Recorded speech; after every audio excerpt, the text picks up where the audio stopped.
प्रिय विद्यार्थियों, नमस्कार। इस व्याख्यान में हम माध्य विचलन के अंतर्गत खंडित श्रेणी के प्रश्न को हल करने का प्रयास करेंगे। खंडित श्रेणी का ये जो प्रश्न है, ये मोहनलाल सुखाड़े यूनिवर्सिटी की बीए की परीक्षा में 2017 में आया हुआ है और प्रश्न इस प्रकार है। निम्नांकित समंक श्रेणी में मध्य का द्वारा माध्य विचलन ज्ञात कीजिए। यद्यपि ये प्रश्न 2017 में पूछा गया है, लेकिन इस प्रश्न को 10 नंबर में पूछा गया था और इससे बड़े में पूछा जाए तो माध्य विचलन मध्य का से ज्ञात करने के साथ साथ समांतर माध्य से ज्ञात करना भी पूछा जा सकता है। लेकिन फिलहाल इस प्रश्न में दिए हुए अनुसार हम इसको हल करने की कोशिश कर रहे हैं और पहले हम इसे प्रत्यक्ष विधि द्वारा हल करेंगे, उसके बाद इसको लघु विधि द्वारा हल करेंगे। लेकिन प्रश्न में किसी विधि का उल्लेख नहीं किया है, तो आप स्वतंत्र हैं कि चाहे तो आप प्रत्यक्ष विधि से इसको हल करें और चाहे तो लघु रीति से इसको हल करें, लेकिन किसी एक रीति से ही हल करना है। ये आपके ऊपर डिपेंड करता है कि कौन सी विधि आप अपनाते हैं, कौन सी विधि आप ज़्यादा जानते हैं, क्योंकि इस प्रश्न में कहीं नहीं लिखा है कि किस विधि को अपनाना है। यदि विधि लिखी होती तो हमें उसी विधि से करना होता है, लेकिन जब विधि नहीं लिखी होती है तो हम स्वतंत्र हैं कि कौन सी विधि अपनाएं। जब हम इसको प्रत्यक्ष विधि द्वारा हल करते हैं तो सबसे पहले देख लेते हैं। सबसे पहले मध्य का ज्ञात करेंगे, जिसके लिए आपको सूत्र पहले से ही पता है, पहले से ही आप जानते हैं कि किस तरह से मध्य का ज्ञात की जाती है। मध्य का के लिए जब खंडित श्रेणी का प्रश्न होता है तो सूत्र होता है साइज ऑफ n+1/2 आइटम, यानी कि n+1/2वां पद। इसके लिए हमें क्या करना पड़ेगा, सबसे पहले मध्य का ज्ञात करनी पड़ेगी और मध्य का के लिए इस सूत्र को अपनाया जाएगा। तो सबसे पहले सी एफ ज्ञात करनी पड़ेगी, यानी कि ये x दिया हुआ है, ये f दिया हुआ है, इसको हम सीधे खड़े में लिखेंगे और सबसे पहले हम सी एफ ज्ञात करेंगे और फिर n+1/2 ज्ञात करेंगे। जो भी संख्या आएगी वो पद जिस सी एफ में शामिल है उस सी एफ का मूल पद हमारा मध्य का होगा और जो मध्य का हमारे ज्ञात होगी इस सूत्र के द्वारा, उसके बाद हम इस मध्य का से इस x श्रेणी का x के मूल पद जो है वो x में ही है, इन मूल पदों के साथ उस मध्य का अंतर ज्ञात करेंगे, विचलन ज्ञात करेंगे। विचलन को लिखते हैं d, यानी डेविएशन, और चूंकि मध्य का से ज्ञात कर रहे हैं इसलिए हम लिखेंगे इसको dm। और विचलन ज्ञात करने के साथ साथ अंतर ही देखेंगे, अर्थात प्लस है तो भी प्लस का और माइनस है तो भी माइनस का, अर्थात इसमें हम माइनस प्लस के चिन्हों को छोड़ रहे हैं। इसलिए जो अंतर आएगा, जो विचलन आएगा, उसको हम दो डंडों के बीच में लिखेंगे, अर्थात dm इन मॉड्यूलस, अर्थात जो अंतर है केवल उसी को लिखेंगे और फिर उसका f के साथ गुणा करेंगे और f के साथ गुणा करने के बाद उसकी जोड़ कर देंगे और जो जोड़ होगी वो हमारी कहलाएगी समेशन एफ डी एम इन मॉड्यूलस और उसके अंदर n का भाग दे देंगे। n चूंकि यहाँ खंडित श्रेणी है तो खंडित श्रेणी में n f का जोड़ कहलाती है, तो n is equal to summation f। फिर इस तरह से जो भी मूल्य प्राप्त होगा वो हमारा माध्य विचलन होगा। चूंकि इसमें माध्य विचलन ही पूछा गया है, कई बार प्रश्न में माध्य विचलन गुणांक भी पूछ लेते हैं। माध्य विचलन तथा इसका गुणांक ज्ञात कीजिए, या इस प्रश्न को यह भी पूछा जा सकता है कि निम्नांकित समंक श्रेणी को मध्यिका की सहायता से अपकिरण का माप माध्य विचलन ज्ञात कीजिए तथा इसका गुणांक भी ज्ञात कीजिए। तो हमें दोनों ही ज्ञात करने होते हैं। चूंकि इस प्रश्न में मध्य का द्वारा माध्य विचलन ज्ञात किया जाना है तो हम प्रत्यक्ष विधि द्वारा हल कर रहे हैं। तो सबसे पहले मैंने इस प्रश्न में दिए हुए x और f को इस तरह से लिख दिया, जो कि रेड पेन से लिखा हुआ आपको दिख रहा है। उसके बाद हमने कहा था कि सबसे पहले मध्य का ज्ञात करेंगे, उसके लिए सी एफ ज्ञात करनी पड़ेगी। तो हम क्या करेंगे, सबसे पहले इसकी सी एफ ज्ञात कर लेंगे। जो तीसरा कॉलम आपको दिख रहा है सी एफ का है। सी एफ ज्ञात करने के बाद में क्या करेंगे, हम मध्य का ज्ञात कर लेंगे। मध्य का के लिए सूत्र है n+1/2 आइटम। तो n कितना है, n है 50, यानी कि समेशन f का जोड़ ही n होता है। तो 50 प्लस 1/2 अर्थात 25.5 पद 25.5वां पद किस में शामिल है? सी एफ के 35 में शामिल है। देखिए ये 35 है, इसमें शामिल है। इससे पहले पद 24 है, 24 25.5 से छोटा है, इसलिए इसमें शामिल नहीं हो सकता। और किस में शामिल होगा? 35 में। यानी 35 के अंदर ही, 35 से पहले पहले ही कहीं कहीं वो, 24 के बाद और 35 से पहले कहीं हमारा ये पद 5.5वां पद है। और 35 का जो मूल पद है 16 है, अर्थात हमारी मध्यका जो होगी वो क्या होगी? 16 होगी। क्यों होगी? क्योंकि n+1/2 आइटम 35 CF में शामिल है और 35 CF का मूल पद 16 है, इसलिए हमारी n जो है वो m हमारा 16 होगा, मध्य का 16 होगा। अब हम क्या करेंगे? माध्य विचलन की गणना करेंगे। माध्य विचलन की गणना करने के लिए हमारे पास सूत्र है समेशन एफ डी एम इन मॉड्यूल्स अपॉन n। तो मध्यका हमारी है 16, तो मध्यका 16 से विचलन लेंगे। किसका? x का, यानी x यानी मूल पदों के साथ में मध्यका का अंतर ज्ञात करेंगे। तो 11 में से 16 गए, पीछे रह गए 11 माइनस 16 यानी कि 5। चूंकि माइनस प्लस नहीं लिखना है तो माइनस के, लेकिन हम दो डंडों के बीच में हमने डीएम लिखा है, इसका अर्थात है माध्य विचलन ज्ञात करते समय हम माइनस को और प्लस को दोनों को छोड़ देते हैं। तो अंतर 16 और 11 के बीच का जो है वो 5 का है। फिर हम आगे चलते हैं, 12 और 16 में अंतर कितना है? 4 का। फिर 13 और 16 में अंतर 3 का। इस तरह से हम पूरी x अर्थात मूल पदों के साथ में इसका मध्यका का अंतर ज्ञात करते हुए ये पूरी जो कॉलम है ये पूरा बना लेंगे। इस तरह से हमारा कॉलम बन जाएगा। उसके बाद हमारे पास में क्या आ गया है? उसके बाद हमारे पास में f है, ये लिखा हुआ पहले से ही, और dm भी है इन मॉड्यूल्स। तो इन दोनों का गुणा कर लेंगे और जो अंतिम कॉलम है उसको हम बना लेंगे। तो गुणा कैसे करेंगे? f और dm का गुणा करना है।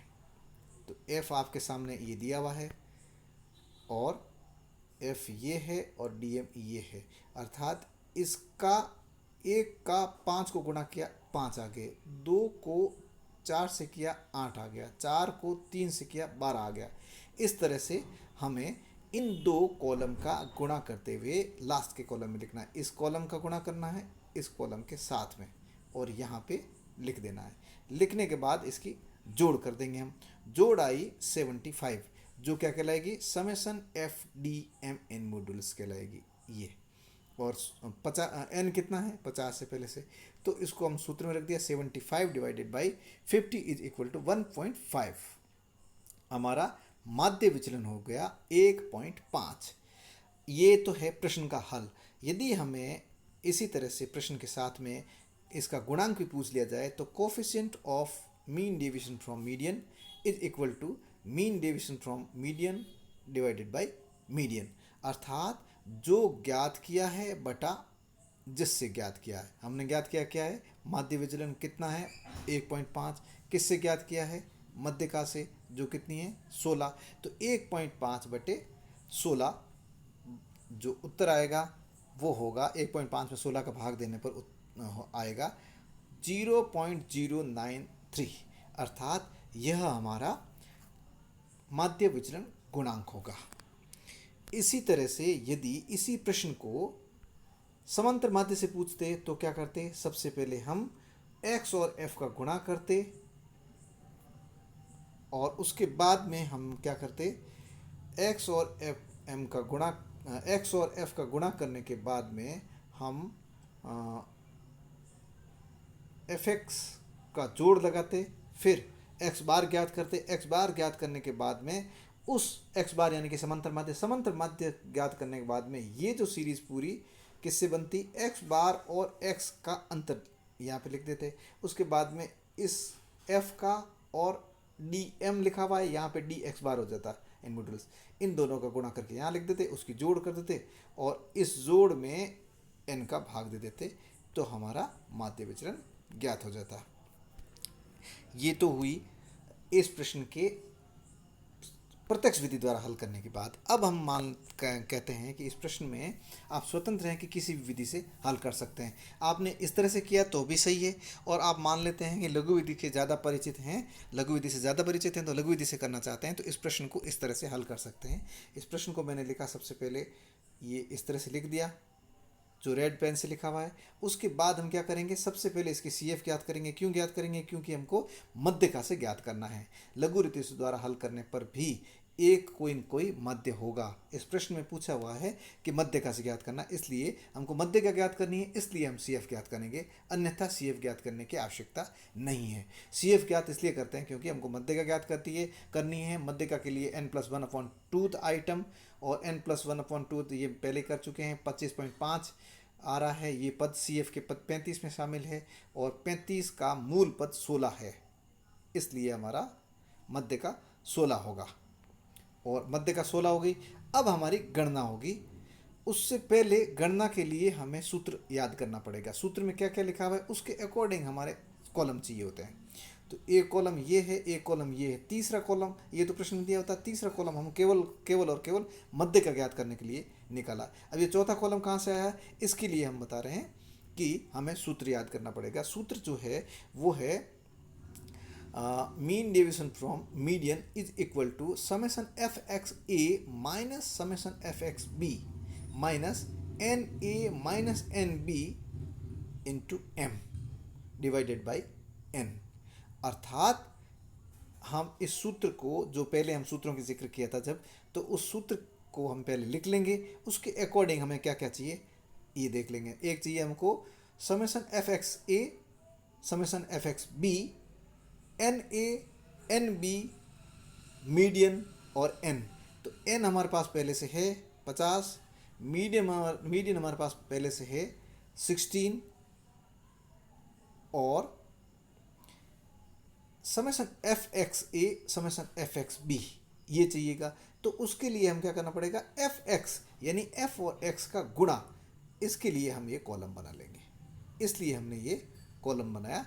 fx का गुणा चाहिए, तो f और x का गुणा करते हुए यहाँ लिख देंगे। 11 को 1 से गुणा किया 11 आए, 12 को 2 से किया 24 आए, 13 को 4 से किया 52 आए, 52। इस तरह से हमने ये कॉलम बनाया है। f और x का गुणा करते हुए पूरा ये कॉलम हमने बना लिया। इस कॉलम के बाद हम क्या करेंगे, इस सूत्र में जो जो चीज़ें चाहिए उसके अकॉर्डिंग हम इसको ले लेंगे। यहाँ पे NA और NB का मतलब हम इस तरह से भी लिख सकते हैं। N का मतलब होता है समेशन F, यानी कि जब खंडित श्रेणी और सतत श्रेणी होती है तो उसमें N जो होता है वो F की जोड़ होती है। तो NA क्या होगा, समेशन FA, यानी कि मध्यका से या जिस संख्या की माध्य से हम ज्ञात करना चाहते हैं उससे बड़े F की जोड़, और NB होगा जिस सांख्यिक के माध्य से हम ज्ञात करना चाहते हैं उससे छोटे फ्रीक्वेंसीज की जोड़। इस तरह से हम सूत्र में चाहें तो हम NA माइनस NB भी लिख सकते हैं, summation FA minus summation FB भी लिख सकते हैं। दोनों ही सूत्र में लिखा जा सकता है, दोनों ही सूत्र में लिखा होता है कई बार, तो इससे कंफ्यूज नहीं होना है। तो अब हमारा जो मध्यका है, मध्यका से छोटे पद और बड़े पदों को हम सबसे पहले डिवाइड कर देते हैं। तो मध्यका हमारी है 16, तो 16 से बड़े पद क्या है, 17, 18 और 19 और 20। अर्थात समेशन fxa जो हो जाएंगे ये हो जाएगा मध्यका से बड़े fx की जोड़। तो 136, 72, 38 और 20 का जोड़ करेंगे तो ये आ जाएगा 266। इसी तरह से जब हम मध्यका से छोटे fx का जोड़ करेंगे तो समेशन fxb कहलाएगा। 11, 24, 52, 98 और 150 को जोड़ेंगे तो हमारा समेशन fxb आ जाएगा जो कि 335 है। और उसके बाद हम देखेंगे NA और NB। N मतलब यहाँ पे F की जोड़ है, तो 16 से बड़े पदों के फ्रीक्वेंसीज की जोड़ कितनी होगी, 8, 4, 2 और 1 की जोड़ है 15। इसी तरह से मध्यका से छोटे फ्रीक्वेंसीज की जोड़ कितनी है? 1 2 1 2, एक मिनट वापस देख रहे हैं, ये 1 2 4 7 10, इनकी जोड़ है 24, और ये हमने यहाँ पे लिख दी। फिर हम क्या करेंगे, इस सूत्र में इसमें दिए हुए अनुसार लिख देंगे 200, समेसन एफ एक्स ए है 200, इसलिए 266 माइनस 335, ये तो हमने ये लिख दिया। उसके बाद में एन ए 15, तो ये 15 लिख दिया, माइनस एन बी 24, तो यहाँ पे 24 लिख दिया, और आगे गुणा में है मध्य का m यानी कि 16, और भाग में 50 है n। इस तरह से हमने लिख दिया। उसके बाद में 335 माइनस के 266 प्लस के हैं, तो इन दोनों को आपस में सॉल्व किया तो माइनस के 69 आए, और 15 माइनस 24 यानी कि 9 हुए, लेकिन माइनस माइनस प्लस हो गए, इसलिए हमने इसको 9 को प्लस में लिखा है इंटू 16, तो माइनस के 69 और प्लस के 16 इंटू 9 है, तो 16 इंटू 9 यानी कि 144, तो 144 प्लस के हैं और 69 माइनस के हैं, तो दोनों को जब सॉल्व करते हैं तो 75 आते हैं प्लस के, तो 75/50, 75 में 50 का भाग दिया 1.5, ये हमारा माध्य विचलन होगा, जैसा कि आपने इसमें भी देखा था 1.5 और इसमें भी 1.5। इस तरह से हमारा ये मध्यका के द्वारा, लघु रीति द्वारा भी माध्य विचलन हल हुआ। आज इस व्याख्यान में हम ये इतना ही देखेंगे। इसके बाद हम सतत श्रेणी में किस तरह से माध्य विचलन ज्ञात किया जाता है उसके बारे में अध्ययन करेंगे। धन्यवाद।